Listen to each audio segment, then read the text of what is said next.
My personal background is engineering, graduate degrees in math, engineering, and business. I spent the last 30 years in technology ventures. Been on 12 boards, chairman of 6 of them, mostly in high technology ventures. So my particular appetites and hobbies and interests are perhaps, well, some people call me the apostle of the arcane. Romaine would say the weird, but in any case. But I think, in fairness to some people who may have made this first experience to spend some time together, I should mention I do hold some very strong, rather extreme views. And the first one is, no, yes, seriously. First one is that this collection of books we call the Bible. I am totally persuaded, and I'm writing books and things on that very subject. These 66 books that we call the Bible, although written by 40 authors over thousands of years, can be demonstrated to be a single message system. What I mean by that is not just that there's a common theme or some continuity of various kinds conceptually. I hold the view, and prepared to prove it, that it is an integrated design. First point is that those 66 books spreading over thousands of years and 40 different penmen are designed. Every number, every place name, every comma, so to speak, I'm speaking the original, is there by design. Secondly, that design emerged from outside our time domain, and you can prove it. And I won't spend that time tonight to get into all of this, but just as a piece of background, I'm going to assert that, and so if you're new to me, you can challenge me on that at some other time, but just realize that's where I'm coming from. That the book that we deal with so glibly, we call the Bible, has been tragically mutilated and diluted and confused over the centuries.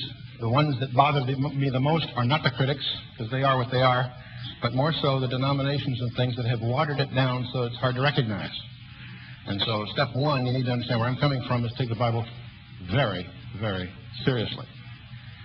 In that spirit, then, there's a couple of other things that we should put in focus. The rabbis have some quaint views of the Scriptures, and they're, of course, speaking of the Tanakh, the Old Testament. But they are fond of pointing out that they don't believe the passages will really be understood until the Messiah comes. But when the Messiah comes, he will not only interpret the passages, he'll interpret the words, he'll interpret the very letters. In fact, he'll even interpret the spaces between the letters. And when I first heard that, I felt that was just a colorful exaggeration. It's kind of a quaint phrase. The more I've studied the Scripture, the more I'm convinced they're absolutely right. Now, my background is information sciences. When I say that the Bible is an engineered message system, let me tell you how far that really goes. And I realize I may lose a few of you in what I'm about to say, but I'm talking to the engineers and technical people here. If you are a communications engineer trying to design a communication system, and you are faced with the possibility of hostile jamming, you can design your communication system to anticipate that. One of the things you do is you spread your message over the available bandwidth. Any system, be it a telephone system, a video system, or any system, has a certain bandwidth. Paul Revere had 1 if I land, 2 if I see. That's binary coded decimal with 1 bit of information and a carrier bit. Okay?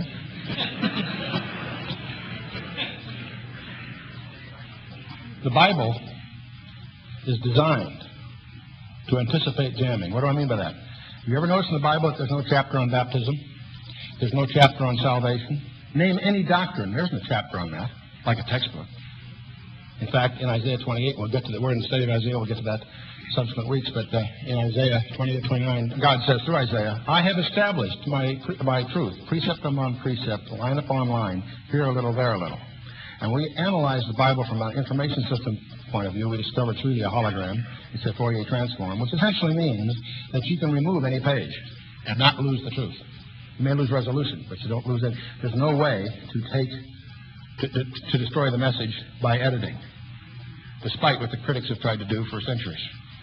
Now, we're going to enter into the area of hostile jamming tonight and next week in some very strange ways. Well, at this point, let's just jump in and start. We're going to get to Isaiah 19, which is our point of departure, but before we do, you might turn with me to Jeremiah chapter 32. In Jeremiah chapter 32, verses 18 through 20 are some remarks directed towards the Lord God of Israel. Let's start verse 17. Ah, Lord God, behold, thou hast made the heaven and the earth, by thy great power and outstretched arm, and there is nothing too hard for thee. Thou showest loving kindness unto thousands, and recompense the iniquity of the fathers into the bosom of the children after them. The great and mighty God, the Lord of hosts, is his name. Great in counsel, mighty in work, for thine eyes are open upon all the ways of the sons of men, to give every one according to his ways and according to the fruit of his doings. So far, very comfortable, very typical of the praise passage in the Psalms of the other prophets. And, of course, Jeremiah continues. But verse 20, he makes an interesting remark. Speaking of the Lord, who hast set signs and wonders in the land of what? Egypt. That's interesting. Even unto this day. And in Israel, among other men, and has made thee a name at this day. And then he goes on to talk about the deliverance of Israel from Egypt. Turn with me now we'll go pop back to Isaiah 19. Now, those of you who are just joining us should understand we've been going through the book of Isaiah, part of the Old Testament, written about 8 centuries before Christ was born, which may be very academic to us. The main thing is the entire Old Testament is translated into Greek 3 centuries before Christ was born. So when it starts predicting things in our day, it gets rather an interesting book. But the thing that caused us to take a departure from our usual perusal of the book of Isaiah, we were in chapter 19 last week. And in chapter 19 deals with Egypt. And Isaiah, earlier in the chapter, predicts the debacle known as the Aswan Dam and its ecological results. And that gets interesting. It also predicts some things about Egypt and Assyria and Israel that are destined for the very time of the end. And we won't review all that, but we did run into 2 verses that have received an amazing amount of study for some reasons that we'll develop tonight. And that's verses 19 and 20 in Isaiah. Verse 19, in that day, speaking of the end times he's talking about, in that day there shall be an altar to the Lord in the midst of the land of Egypt, and a pillar at the border of it to the Lord. Now, it sounds like 2 things, doesn't it? An altar and a pillar. The word pillar could be monument. And the altar is not necessarily an altar of sacrifice. It can be an altar of witness. Okay? And the Hebrew word for that is Lion of God. So that's kind of interesting, but we'll go ahead here. It's going to be in Egypt, but there's apparently 2 things, except verse 20 refers to the 2 of them singularly. And it shall be for a sign and for a witness unto the Lord of hosts in the land of Egypt. For they shall cry unto the Lord because of the oppressors, and he shall send them a Savior, a great one, and he shall deliver them. An altar in the midst of Egypt and a pillar on the border thereof. Sounds like 2 things, but the grammatical structure in the following verse implies that that is actually 2 ways of saying the same thing. Very common structure in the Hebrew. We notice it through Proverbs and elsewhere, where the writer will say the same thing 2 different ways. Very common Hebraism. So it would seem that these 2 verses refer to something, a pillar and an altar, that at the same moment is in the middle of Egypt, and yet it's on the border thereof. Well, it's interesting that in 1868, the head of the U.S. Survey, Henry Mitchell, while checking on the progress on the Suez Canal at that time, noted something interesting in the land of Egypt. It turns out that Egypt dates from the uniting of what's called Upper and Lower Egypt. Upper Egypt being the south, bear in mind the Nile is flowing northward. Upper Egypt being up here, Lower Egypt down there. The pharaohs of Egypt, if you've ever seen an authentic representation in movies or elsewhere, wore a headgear that was half red, half white. Speaking of Upper and Lower Egypt, the title of the pharaohs was the Pharaoh of Upper and Lower Egypt. So the border between Upper and Lower Egypt is right across here. In fact, there is a town called Giza, which means border. At the same time, that particular point is the center of a quadrant of the Nile Delta. And Henry Mitchell, knowing nothing about the Bible and nothing about prophecy, happened to note that the interesting thing about the Great Pyramid in Egypt is that it sits at the same time in the midst of Egypt and yet on the border thereof. And that is something that causes us to say, gee, is it possible that the Great Pyramid at Giza is somehow related to Isaiah chapter 19, verses 19 and 20? because we obviously have a lot of insights that our friend Henry Mitchell did not have, and that starts to make this whole thing get a little more complicated. Let me mention a few things before we go on about the pyramids in Egypt. There's about 80 of them. The Great Pyramid that we're going to focus on is a subject of an enormous amount of scholastic study. There are many books that feel that it was the second or subsequent pyramid. Most scholars today believe it predates the pyramids in Egypt for a number of reasons. Manetho, who is the primary source of Egyptology, one of the ancient priests who kept very detailed records, and because his records also record eclipses, it's possible to date them well. So it sort of Manetho bears a relationship to Egypt that Josephus does in the first century as one of the primary historians. But Manetho, interestingly enough, attributes the Great Pyramid to non-Egyptian origin. In fact, his rather brief accounts portray a strange story. Manetho describes a group of people which he calls the Hyksos. And as near as we can try to unravel the roots of that word, we think it means shepherd kings. And that's not exactly descriptive of what happened, because they apparently, and by the way, Archbishop Usher, also another ancient source, also makes reference to all of this. These peoples entered Egypt and took the whole country over without a battle. There's even language that implies some kind of mind control. What they did when they took over Egypt was to destroy the temples and the polytheistic worship and institute monotheism. And they also built the Great Pyramid. Then, for no apparent reason, they left. And their coming and going is a subject of a lot of scholastic debate, a lot of study about it, but the net of it all is that there's a lot of mystery about it, just who they were and why they were there. And the more you study the Great Pyramid, the more peculiar the story becomes. I want to mention something. All the other pyramids that are built are used as tombs, and the tombs are under the pyramid, not inside. You'll discover that the Great Pyramid is unique, that it has all kinds of chambers and things inside, and the presumption, in fact, a number of the ancient historians, Herodotus and others, point out there's no evidence that it was intended to be used as a tomb. What it was intended to be used for is a gigantic mystery.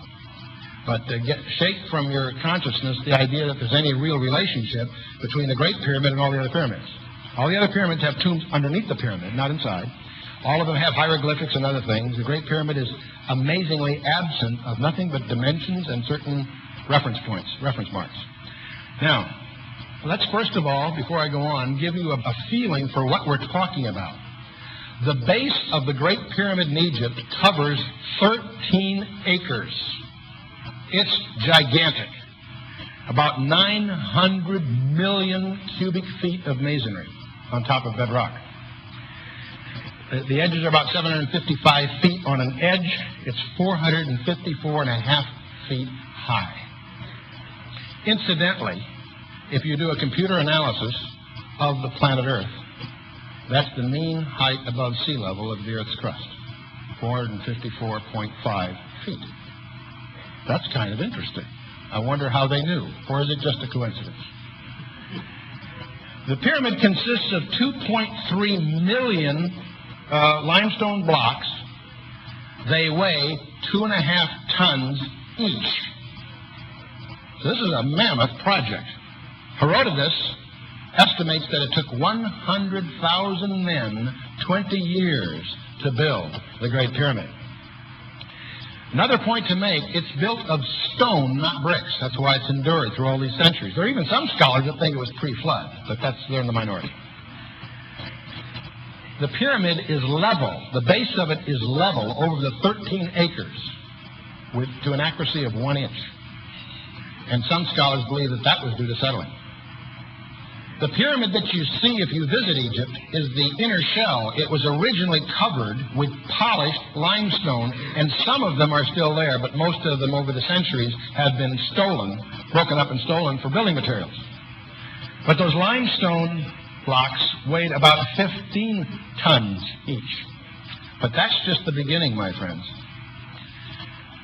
Sir Flinders Petrie is one of the many scholars that have spent most of their life measuring it, and he, in the late 1800s, because of his professional background and what have you, he developed instruments that were accurate to 1/100 of an inch, temperature compensating rulers and so forth. And he and his wife spent an enormous time crawling through every detail of the pyramid and recording his measurements with incredible precision. This thing has been measured and measured and measured, and there's frankly no real dispute of the measures. There's all kinds of conjectures of what the measurements mean. But first of all, I want you to visualize these stones that are 5 feet by 8 feet by 12 feet in size, okay? Made remotely and moved there, and fitted. First of all, they're true. They're true within 1/100 of an inch over a distance of 75 inches. The cracks between the stones are less than 1/50th of an inch. And by the way, those tolerances are more precise than the tolerances we use on the tiles of the space shuttle, to give you a feeling for that. Petrie also discovered that the Great Pyramid is accurately aligned to true north, not magnetic north, true north, to an accuracy of less than 5 arc minutes of angle. And to give you a feeling for that, the Paris Observatory is accurate to a tolerance twice that size. In other words, our modern observatories are not placed as accurately as that pyramid appears to be placed relative to true north on the planet Earth. Now, right about now, you're wondering, oh, how do they do all this? Especially since we're talking 2,000–3,000 BC, and there's a number of conjectures as the actual date. A couple of other comments. The Great Pyramid is the only pyramid that has its corners on sockets. It's like a ball and socket engineering design, so that the entire thing is temperature compensated. 3000 BC, you've got to be kidding. I guess it's perhaps time to get into a few other things. If you study, and this is exaggerated, but if you study the pyramid itself, you discover it's not exactly square, it's slightly concave. The sides are. There's 2 major units of measure: the sacred cubit, which is essentially 25 inches, and the pyramid inch, which is essentially 1 1/100th inch English inches. If you measure the base, it's kind of interesting because the direct measure of the base turns out to be 365.242 sacred cubits. Why is that so interesting? Because it's the exact number of days, even to the decimal, of the number of days in a solar year. If you measure it from here to here to here to here, it is exactly equal to a sidereal year. A sidereal year is about 20 minutes longer because of the motion of the sun. There is another year, which if you measure from here to there, to the implied angle and back, it turns out that's exactly equal to the anomalistic year, which in effect is the year of the equinoxes. And that turns out to be 5 minutes longer in our actual year, and those ratios turn out to be exactly right. What a coincidence. A couple of other things while we're on this. Let's talk about the sacred cubit. It turns out if you take 10 million sacred cubits, you get exactly the radius of the Earth from its center to the North Pole.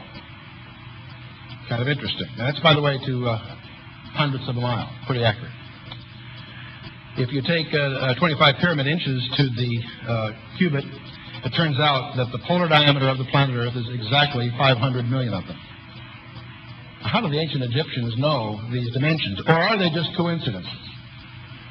There's another thing they discover, and that is that if you take the height of the pyramid and make that a circle, make that the radius of a circle, the base of the pyramid is exactly equal to the circumference. Or to put it another way, that ratio is the famous mathematical number called pi, 3.1459, and many more decimal places, but it's accurate to 5 decimal places.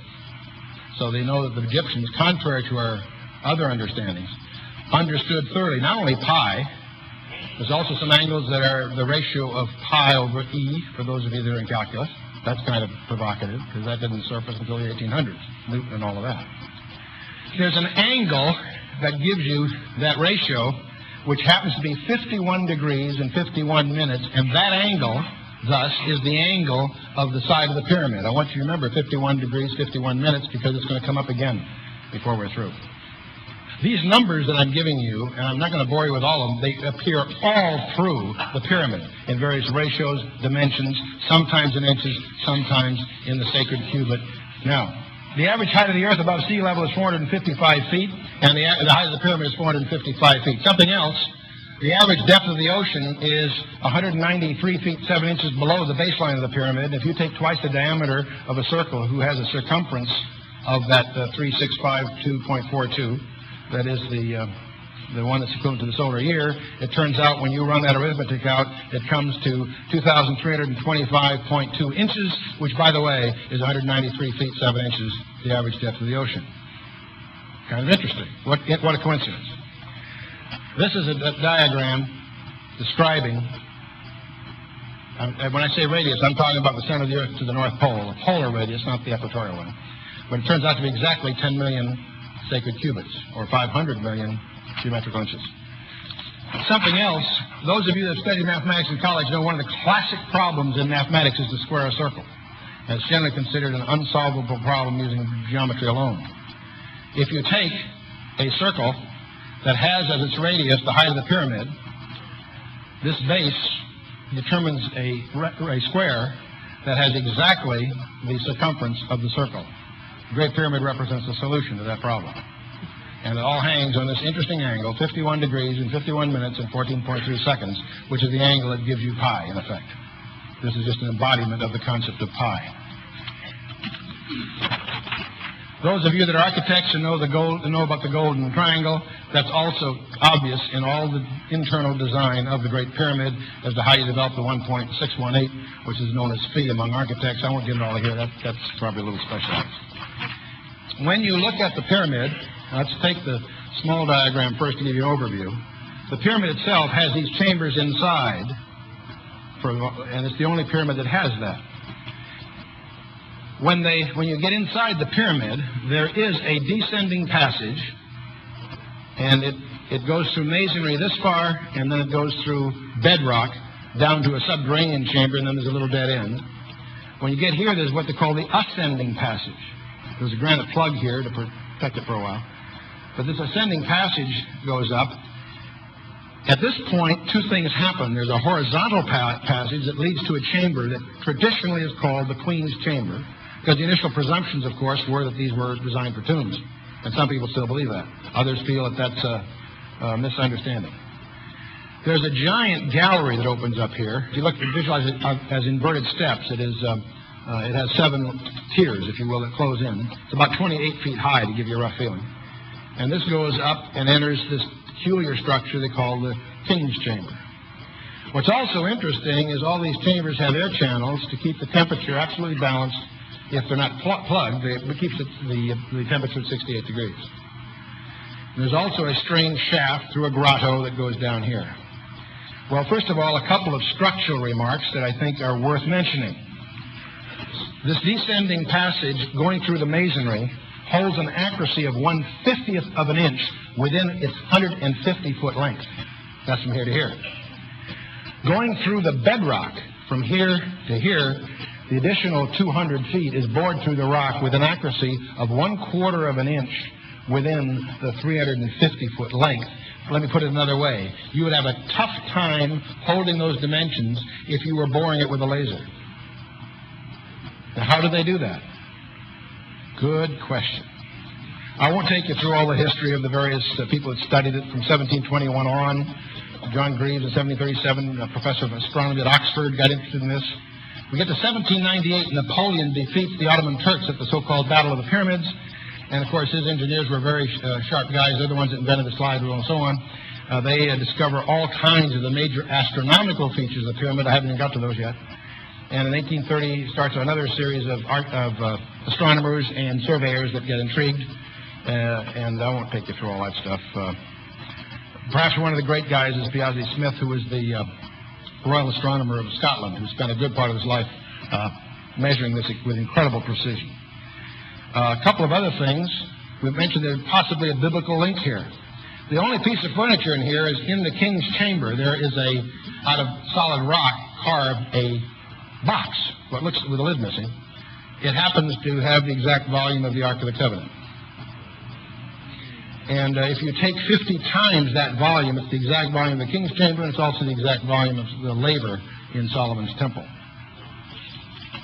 Now, I can go on. By the way, part of my problem is that there are more relationships and things that I really want to than what I want to bore you with.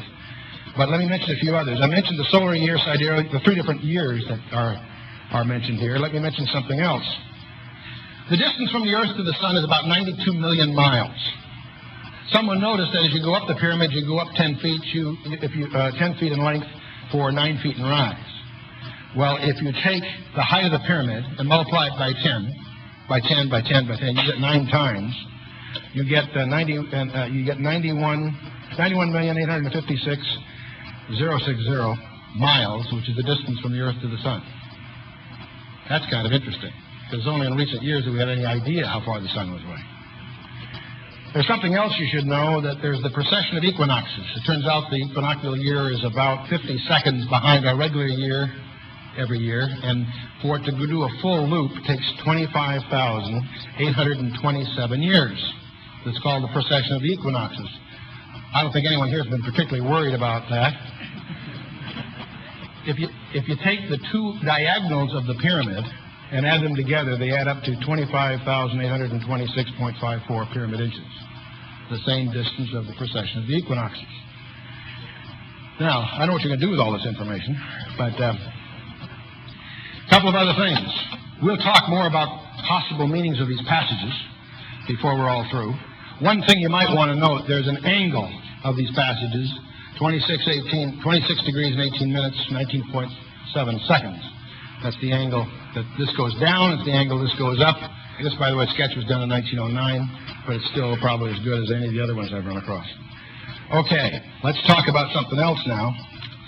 We read Isaiah 19 and suggested that Isaiah 19 and 20 seem to have something to do with the pyramid, right? That's what started this whole excursion.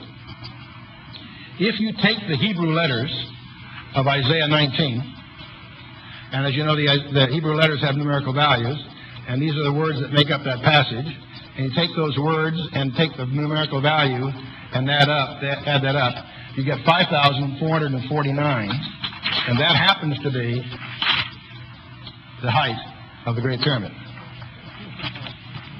What a coincidence. Now, are these contrived? Are they accidental? Or is there something strange going on here? And if there's something strange going on here, what is the nature of it? A couple of other things to be mentioned. Remember I showed you the chart of the map which had the Great Pyramid in the midst of Egypt and yet on the border of Upper and Lower Egypt, right? Do you remember that peculiar angle of the ascending and descending passage, 26 degrees, 18 minutes, 9.7 seconds? That points directly to Bethlehem. Yeah. Kind of interesting, huh? Bethlehem is 233.5 miles from here. If you take a diameter of a circle whose circumference is the number of years between the erection of the pyramid, taken at 2140 BC, and there's some astronomical reasons they believe that's true, and the birth of Christ, taken in Bethlehem at 2 BC, and there's some reasons that seems justified, the difference is 2138, and if you multiply that by 1,000 in pyramid cubits, you get 233.5 miles, the distance from here to Bethlehem. Kind of interesting, isn't it? What I'm not going to bore you with, because there's too many variations here, but there's a whole bunch of people through the years that have looked at the chambers inside the pyramid and felt very convinced that the chambers, their dimensions and angles, lay out the whole gospel story. Okay?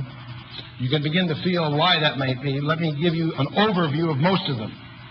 Most of them involve seeing man on the descending passage ending into the abyss. This ascending passage, by the way, the astronomer Sir John Herschel did the calculations and came to the conclusion that that pointed exactly to the pole star when the pyramid was built.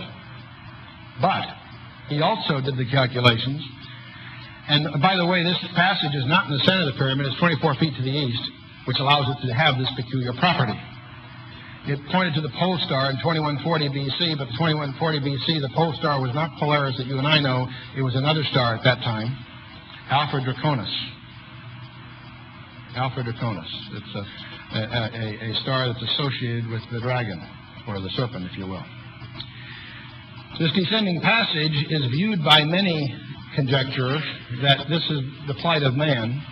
If you take some reference marks and do the right analysis, it comes out that this point right here is the giving of the law at Sinai, and starts man on his ascending passage.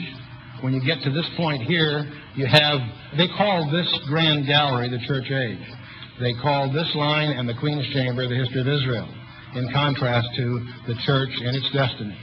And then, of course, there's a way of escape, speaking of Christ's crucifixion and so forth. There is a very elaborate story that I could paint for you. In fact, I have my choice of several of them, because several different people through the centuries have viewed this slightly differently, all grasping for the key to the timelines to try to see if it's predictive. What they get into is things like this. This is the ascending passage, and when you take the pyramid inches and you come to the birth of Christ and take what they call the Christ angle, that's a common name for that angle. You can get to his baptism by swinging it up here. You can get to his crucifixion by swinging it there, which is the beginning of the grand gallery, and on it goes. There are many, many classical analyses of this, and none more famous than Adam Rutherford, in which he does all his dating. And as you go down this pyramid entrance, there is a score, some very key lines that seem to date the building of the pyramid itself. Anyway, to make a long story short, he, of course, predicted the end of the church age in 1914 and the beginning of the... anyway, it didn't quite work out that way.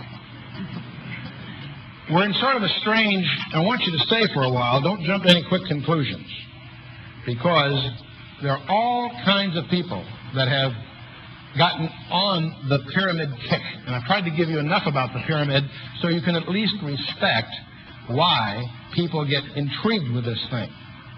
In fact, if you start getting into it, you'll discover it's really addictive. There are so many fascinating aspects to it. You can spend a lot of your time in that area.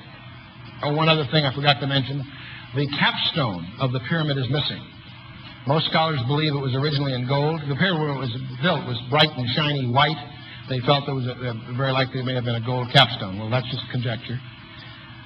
But the capstone's missing, and some people feel that it's a cornerstone that the builders rejected, and so on. And there's a whole thing you can build, doing an analogy of the stone that was cut without hands, and all of that.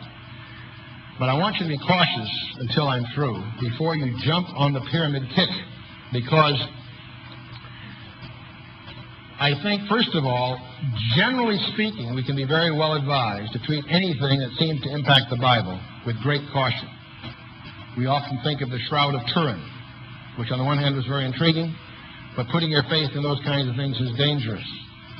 Most of you may recall in the book of Numbers, when Moses raised the serpent in the wilderness. You all know the story, especially since Jesus makes reference to that, the serpent in the wilderness, this brass serpent on the pole that was the solution to the plague of the serpents that was at that time. What some of you may not know, we'll get into it later in Isaiah, that brazen serpent was still around in the days of Hezekiah, the king in Isaiah's time. You know, thousands of years later, okay? It had become a fetish. It had become an object of worship. It was so bad that Hezekiah destroyed it. And there's a real lesson there. Because in the brazen serpent case, there was no doubt of its authenticity. It was the brazen serpent of Moses in the wilderness, apparently.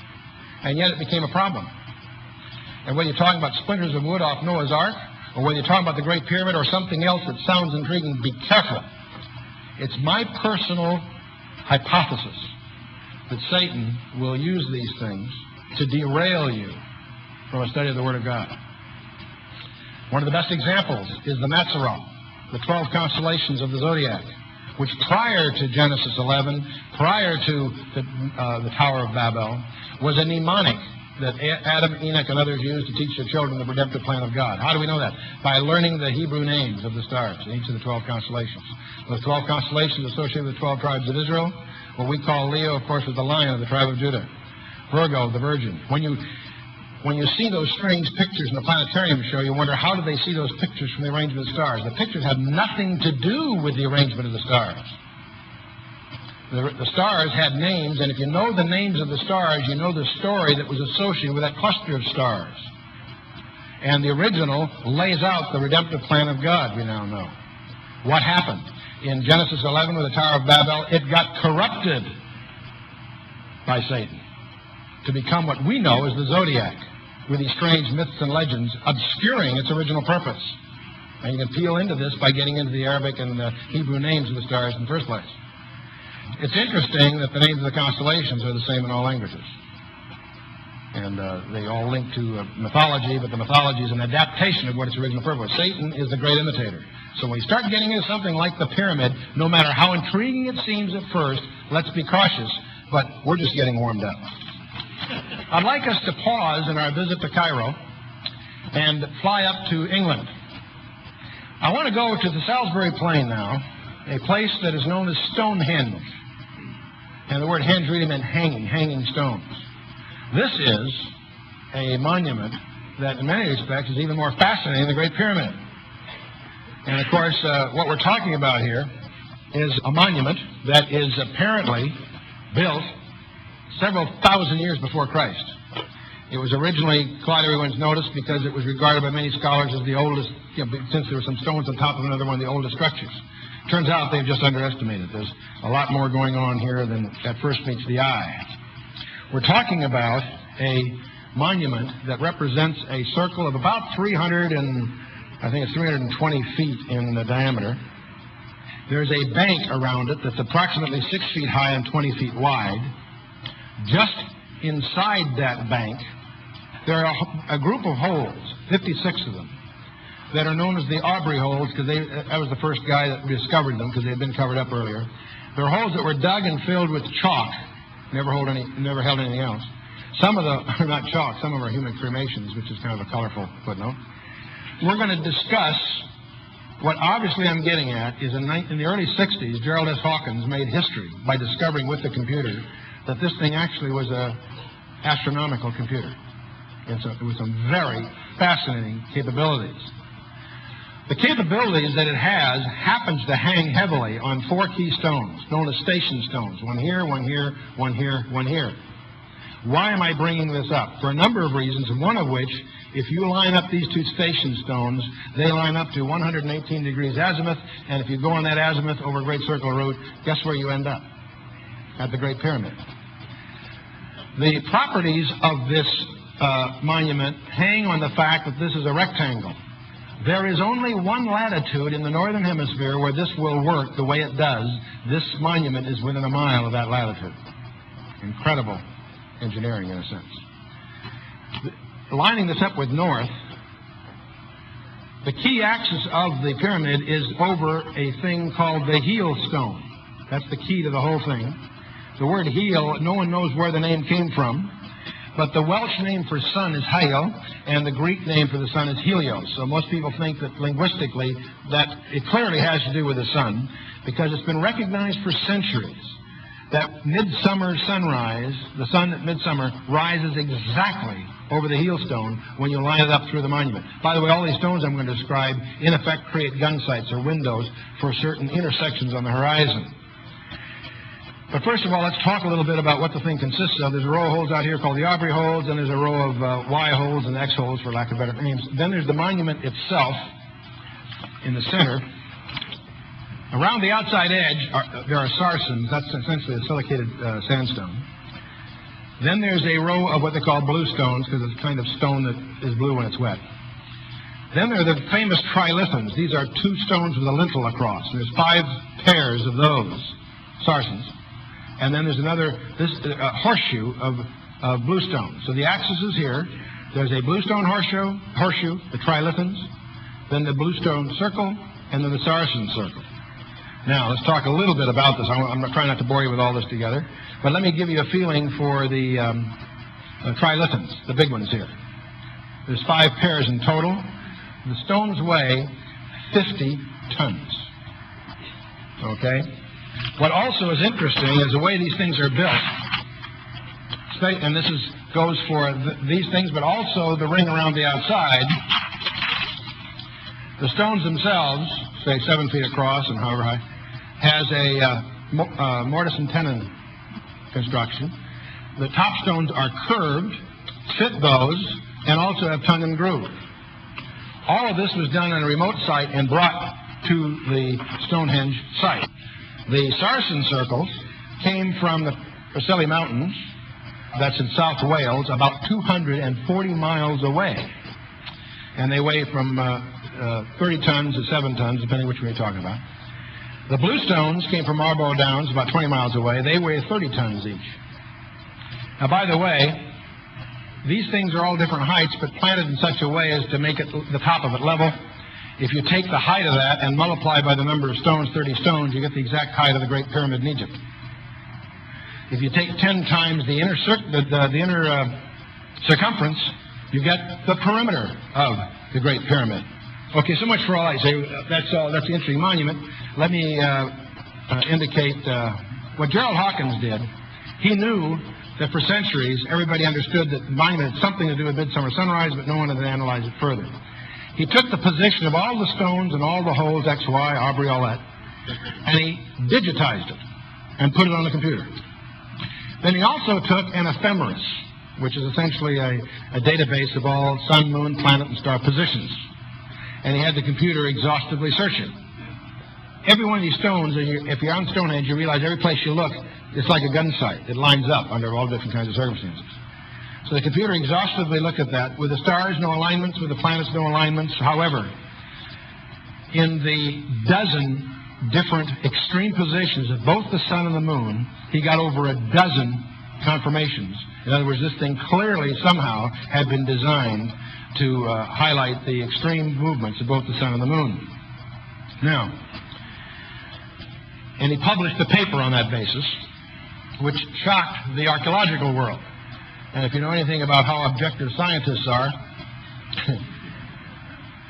I think that's an oxymoron, but objective in science. I'm always intrigued because they have such a tradition of objectivity, and yet I've never seen more emotional reactions than if you talk to an astronomer about creation, or if you, and on it goes. And the archaeologist did not accept his findings because what does he know? He's an astronomer. But his papers gained a lot of credibility. Some guy wrote, among the many letters he got, one person wrote him a letter pointing out a legend, the documentation of an ancient Greek legend, how the sun god Apollos used to visit the British Isles every 19 years, some kind of legend. He said, is there something at the monument that occurs approximately every 19 years? Well, that intrigued Gerald Hawkins, so he went back to the computer. And by studying further, he discovered that the eclipse cycle at Stonehenge is every 18.61 years, and if you use the Aubrey holes the right way, it'll predict eclipses. And by using the X and Y holes, you can even predict the day, if you do it right. And then he published that in his famous book, Stonehenge Decoded, and became famous. CBS News did a live report on site showing the midsummer sunrise exactly as it predicted and all that stuff. And some of you may remember that. I think it was about 1964 when all that happened. So Gerald Hawkins is the de facto expert on Stonehenge, and of course, all of that speaks for itself. I'm intrigued with one particular observation. The archaeologists point out that Stonehenge was built over a 300-year period, and then strangely abandoned. And one of the things about Gerald Hawkins' computer models is that this eclipse business has an error in it once every 300 years. So you can guess what the priests that were in charge must have thought when it finally goofed. People start noticing some other things. The angle of the heel stone to north is, if this is north, is 51 degrees, 51 minutes, the very angle that makes up the Great Pyramid. And so you start studying the possibility of this thing relating to the Great Pyramid. Okay, fine. They also conjecture that, let's assume that the Aubrey holes represents a complete Earth cycle. And let's take that as 7,000 years. And if you do that, it turns out that a year is 0.0514385 degrees around the circle. Got 905-foot circumference with 16-foot intervals of the Aubrey holes. And you can build a clock that goes from minus 4127 BC to plus 2874 AD, and so on. And there's a whole thing to get into in terms of evenings and mornings and all of that. I'll spare you all that right now. Well, what they do with this then is they start looking at this as a chronometer, and it turns out, apparently, that all these different alignments line up with a key date in history. They also notice that those alignments line up with, angular and dimensionally, to the same kind of chronology in the Great Pyramid. So it all gets kind of intriguing. And we could spend, obviously a lot of time on this stuff. But to give you a flavor of this, you can carry it all the way through, and where you got the death of Adam, the birth of Noah, and all these dates, you can go through this sort of thing. The last Jubilee of Israel, and the birth of Jesus Christ, his crucifixion, 312 AD, Constantine, and on it goes. Now, in this, by the way, one of these key angles is 112 degrees, which points to Jerusalem. And what's interesting, when you look at the Passover moonrise and the angle that points to Jerusalem, you get the Christ angle, 26 degrees, 18 minutes, 9.7 seconds. So that's kind of provocative. You're saying probably right now, will this ever end? No.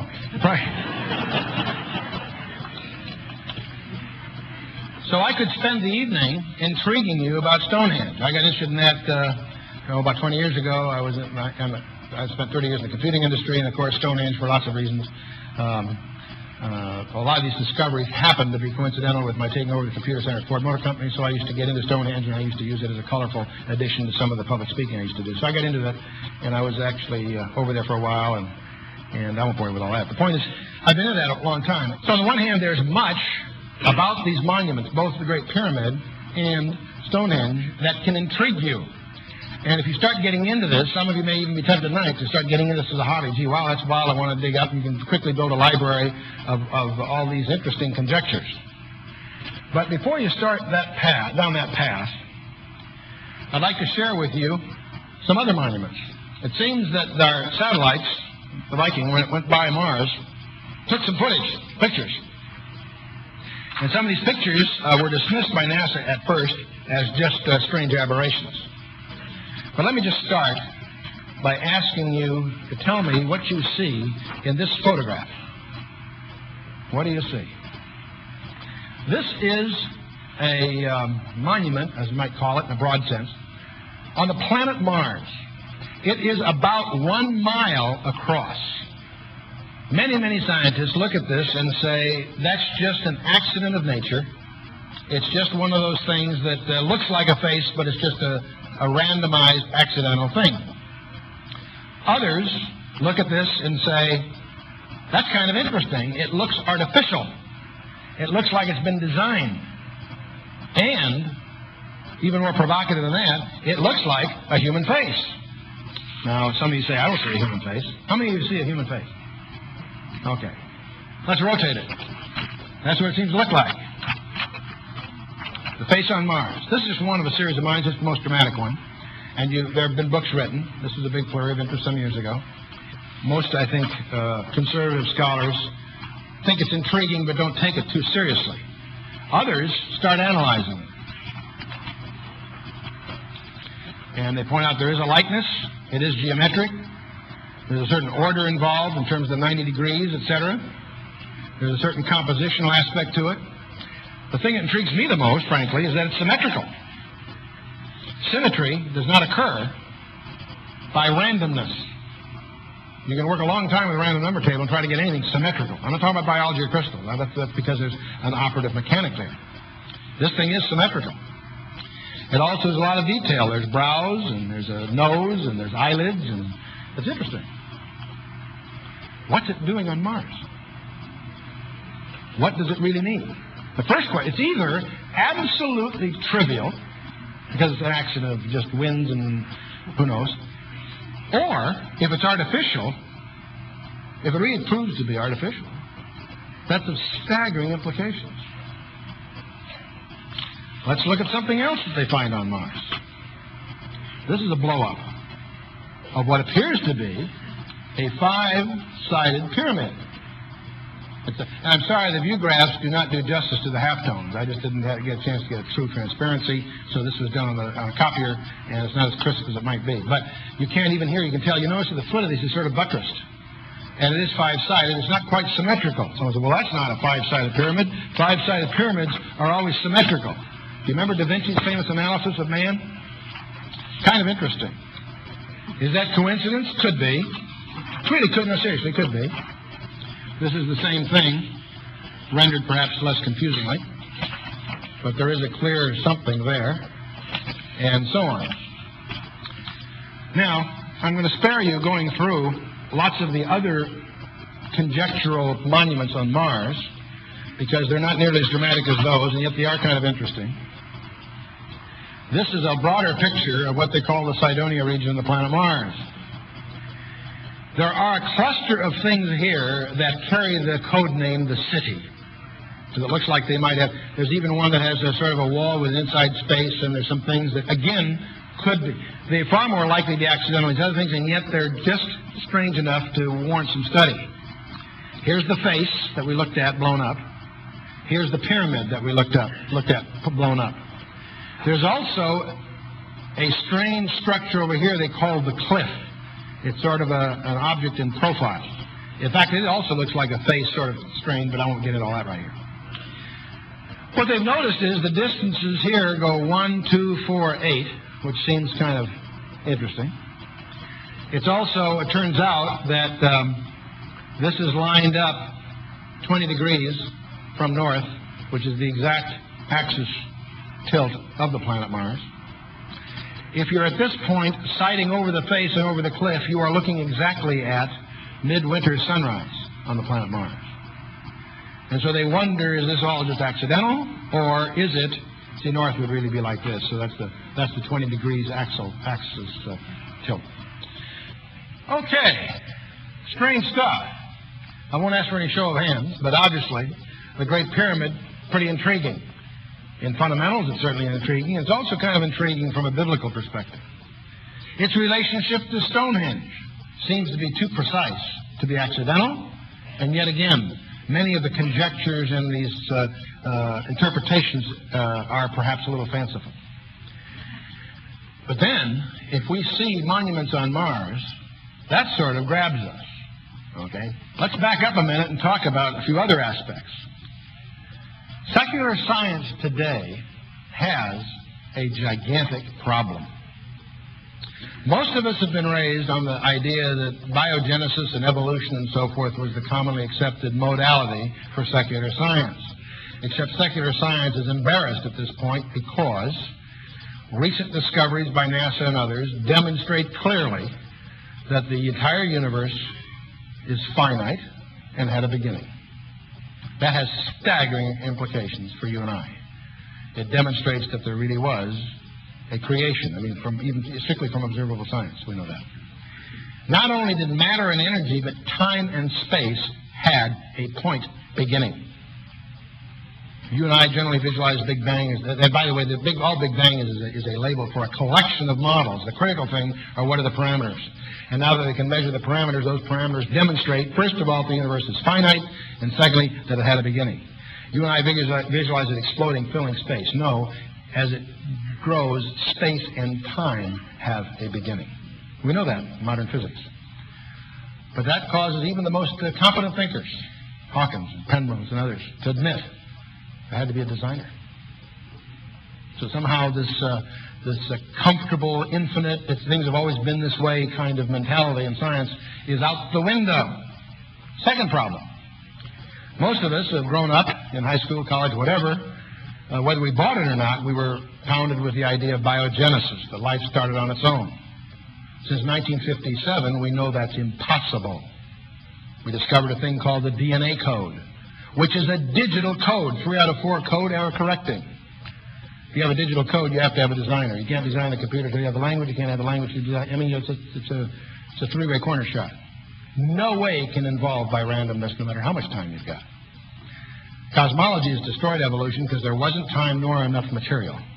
There's an easy mathematical proof of that. I won't take the time tonight.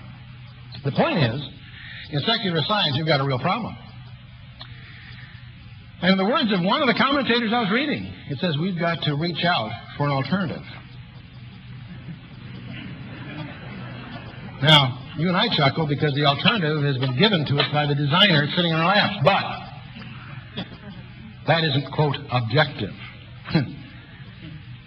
So now they look at Mars, and don't misunderstand me, this is all very conjectural in the minds of the scientists. However, and something else is going on, most of the scientists that are involved in this have an enormous resistance to some of the conjectures coming because of the foolishness that was perpetrated years ago by one Eric von Daniken and Chariot of the Gods. He was a sloppy scientist, fabricated data, and has generally put these kinds of ideas in the same category as the lunatic fringe.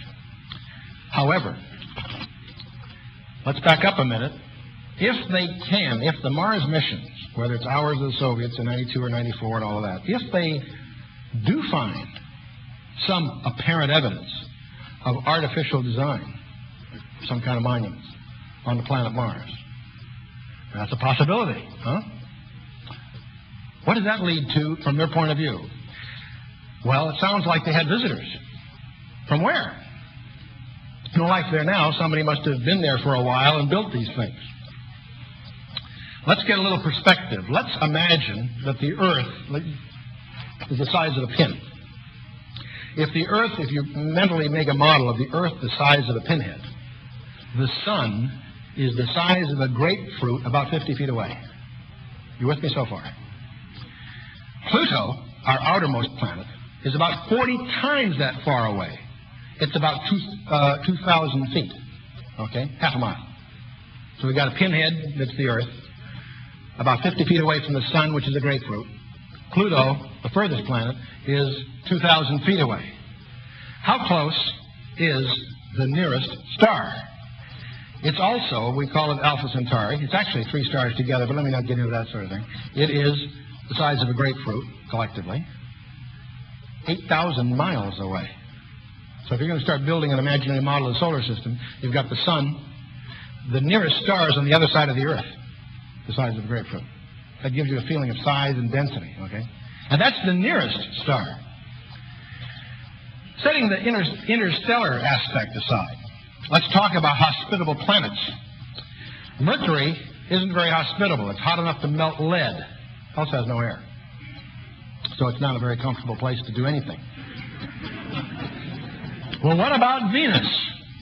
Unbreathable carbon dioxide, 100 atmospheres of pressure, and throw in some sulfuric acid to make it even more interesting, and a 900-degree Fahrenheit temperature base. Anyone from Tucson? No.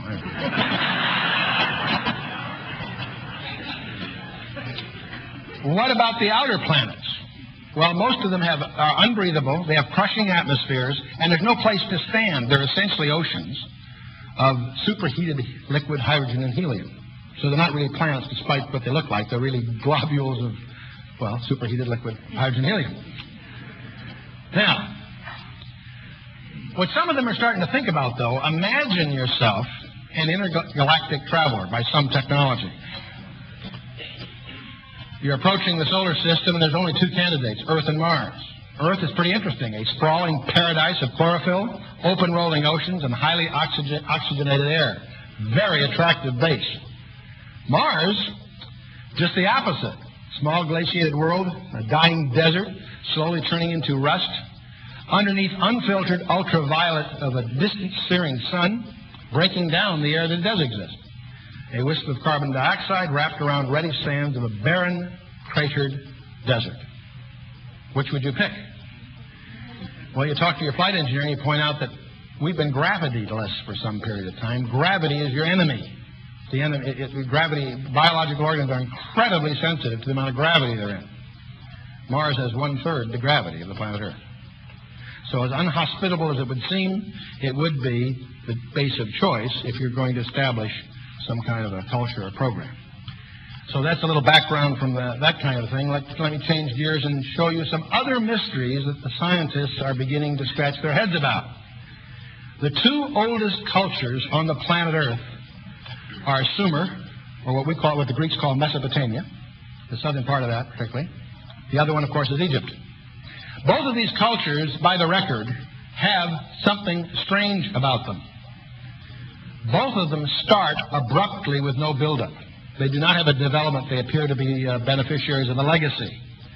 They have, right up to bat, representative government, public schools, legal codes, massive public works, gridded cities, mathematics, astronomy, and a written language of some kind. The history from the beginning seems to be a decline. And by the way, I'm fascinated to read this in current literature because you and I know why. You see, we've been all victimized by this, ascent of man foolishness. Hey, it's the other way around, gang. Started high and dropped down, according to the Bible. They look at Egypt, same thing. The history basically dates from the unification of Upper and Lower Egypt. But it's interesting, knowledge seems to be complete at the beginning. Again, it's not a development, it's a legacy. And I could prattle off the scholars that are, Wallace Budge, who's translated the Old Egyptian, Henry Frankfurt in linguistics, Alexander Badawi from an architectural point of view, Robert Temple from a mythological or astronomical point of view. Egypt has some other interesting aspects. It had a decimal system for its mathematics for everyday use, but its religious mathematics used a base 60, sexagesimal, which is, of course, the mathematical basis of Babylon, or the Sumer, the Mesopotamian basis. That's why we have 360 degrees in a circle. That's why we have, 60 seconds in a minute and 60 minutes in an hour and so on. All from Babylon, all from Sumer, or from Mesopotamia. A couple other little background items. The Egyptians had a fanatical attention to the star Sirius. It was venerated as the star of Isis. Horus, the hawk god, you've seen that probably in the movie and things, was the son of Isis and Osiris. Horus was designated in hieroglyphics as Heru, which also, the same hieroglyphic, has the meaning of the face. Interchangeable with Helios, the god of the sun. And Heliopolis is the city of the sun, but it can also be designated the city of the face. And, of course, a suburb of Cairo, in effect. And the word Cairo, as I think I mentioned, is El-Kahira, which is Mars, or the Arabic name for Mars. You can begin to get the picture. Some discoveries on Mars could easily lead to some link, or proposed link, between Mars, Egypt, Sumer, and the origination of the cultures on the planet Earth. And I could spend a little time on this and get it even more interesting. The word for, there's a word in the Old Testament called Shumer. It really means the land of the ones who watch. Okay? The word name for Shem and Shemayim is a root for that which is skyward. And you can start to look back at some of these translations and get a whole another view of what we've taken for granted. Let me ask you to turn to 2 Kings 21. We're talking about Manasseh, the son of Hezekiah. Let's not worry about the history for the moment, but it says in verse 3, for he built up again the high places. Manasseh was bad news. He's reestablishing idol worship. And again, the high places which Hezekiah his father had destroyed. And he reared up altars for Baal and made an idol, as did Ahab, king of Israel, and worshipped all the host of heaven and served them. They built altars in the house of the Lord, which the Lord had said, in Jerusalem will I put my name. And he built altars for all the host of heaven in the two courts in the house of the Lord, and on it goes. The reason I pull this out is I want you to notice something. You and I, as we read the Old Testament, encounter idol worship, and we often look at that as a quaint historical thing. Let's back up a minute.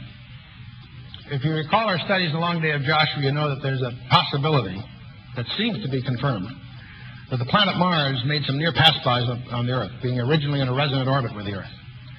A 360-day year for the Earth, which we know prior to 701 BC was universally used by all calendars, and Mars may have been in those days a 720-day resonant orbit involving near pass-bys on October 25th and March 15th, or 25th, on every 106 years. And that's recorded in history, and that conjecture has all kinds of implications, but the net of it all is that some of those pass-bys were as close, apparently, according to the models, about 70,000 miles. Interesting conjectures. To give you a feeling for this, that means that Mars would rise from the horizon about 50 times the size of the moon. It would cause 85-foot land tides. It would be preceded and followed by not only meteors, but bolides. Bolides being like meteors that explode. These are recorded in history, generally viewed by many people as legends or exaggerations, but in fact, appears to actually have happened, and that's one reason the ancients were terrified of Mars. That's where we have the term martial arts in the language today. That's why Rome was not built on the coastline. It was 12 miles up the Tiber. Why? Because they knew they had 100-foot tidal waves every 100 years or so. And all of this is, of course, in our tape on the Long Door of Joshua. The point I want to make, though, those conjectures seem to be confirmed by Jonathan Swift, Gulliver's Travels. And I'm running out of time. We'll tie some of this off next time. Let me get just at this point. You and I have probably little appreciation for why the ancients worshipped idols. They were terrified of them because they represented what? The hosts of heaven. What were those? The planets. They interfered with their lives. Now, by the way, one interesting thing was the face that's on Mars visible when it got that close. Don't know. Provocative possibility. I want to develop this further next time because I am convinced from my studies of the pyramid and Stonehenge and the possibility of monuments on Mars. I think I can lay out for you the likelihood of what the great delusion is going to be. Because Jesus Christ predicted that at the end time, that the world would be sent strong delusion that they should believe the lie. And we'll look at these passages up next time. In Matthew 24, he says that if it were possible, it would deceive even the very elect. Is this some little religious thing, some new idea that's going to be very popular? No. It's going to be worldwide. It's going to be accepted by everyone except those that are supernaturally protected by Jesus Christ himself, according to his comments in Matthew 24 and 2 Thessalonians. We'll talk more about this next time. There's one picture of the Great Pyramid that I didn't show you that I think you might find interesting. It's on your dollar bill. Take a dollar bill and look on the green side on the left. You have the Great Seal of the United States, reverse and obverse. And there, of course, is the pyramid, and the capstone instead you've got the all-seeing eye, and most of you recognize this as an occultic symbol. But what does it say underneath? Novus Ordo Seclorum, New World Order.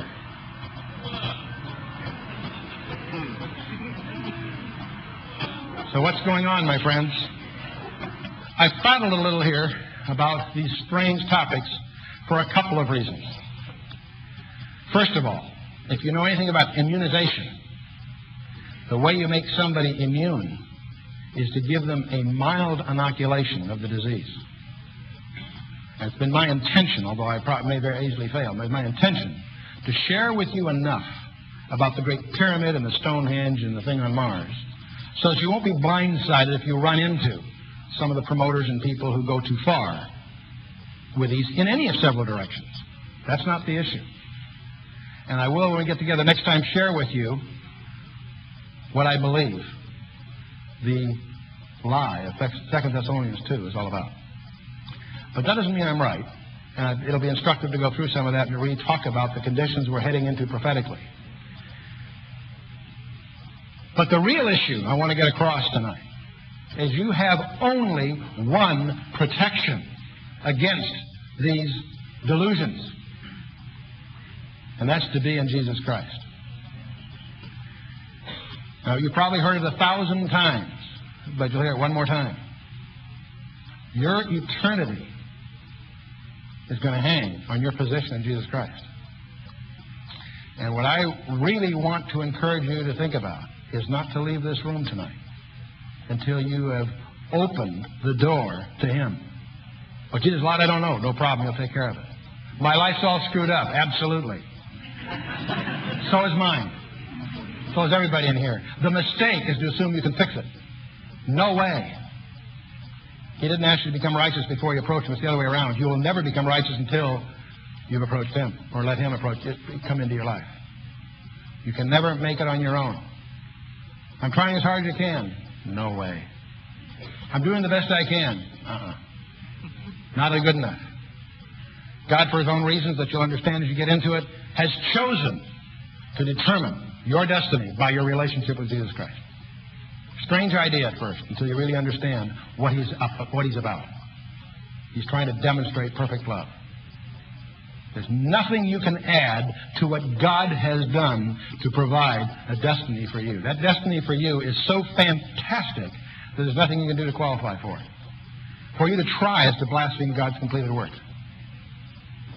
But that destiny that he has, that grand adventure that he has for you, is available for the asking. In the privacy of your own counsel, you can come down afterwards through talking and change your eternal destiny. He will handle the whole job. He will handle the whole job. Now, the danger is that if you don't do that, you've got a couple of dangers. First of all, your window of opportunity can close at any time. I'm not trying to sound morbid, but things could happen on the way home, things could happen next week, next month, whatever. You have a window of opportunity that's foreordained by him. You're here right now tonight by his divine appointment to have this opportunity to protect yourself from the confusion, the delusion, the hostility that is being organized by your adversary. And you have only one protection to keep from being delivered, and that's to be in the Word of God with the assistance of the Holy Spirit. That's the name of the game, and we'll develop more of that next time. But I don't want to close tonight without dealing with that one issue. There's a coming world leader that's going to be accepted as the Messiah by Israel, as the great peacemaker, and mid-career he's going to betray them. I believe he's also going to be accepted as the Mahdi, the last Imam of Islam, and the union of Islam and Judaism under him will solve the Temple Mount problem that we talk about in the book. It's all happening. He's going to be the most charismatic, dramatic guy you've ever seen. And he's going to be able to do signs and wonders, whatever the Bible means by that. Will he have extraterrestrial help? Very likely. We're going to get into next time what really happened before the flood of Noah, and why did the flood really come? And what's the link of that with respect to the planet Mars? What's the link of that to the one that's coming? And what does the son of perdition really mean? And what strange things lie behind those idioms? We'll get into all that next time. I don't want you to wait till next Wednesday night to deal with the issues that are confronting your life. If you're in Jesus Christ, praise God. Now, just encourage you to get in the Word and find out for yourself what these things really mean. If you've wandered in here out of curiosity and have not been confronted with the living Christ, if you have not committed yourself, opened your heart to Jesus Christ, then I want to invite you when we stand to come down front and just pray with me. Let's stand for a closing word of prayer. Let's bow our hearts. Father, we just praise you for who you are. We thank you, Father, for the opportunity you put before us this night. We ask you in Jesus' name to lead us clearly into those portions of the Scripture as you put there for our learning. And Father, we also hold up before you all those that are present that might right now be struggling with that decision. Father, we would just ask you to give them that resolve to come down front and take a stand for the living God. We ask all these things for the glory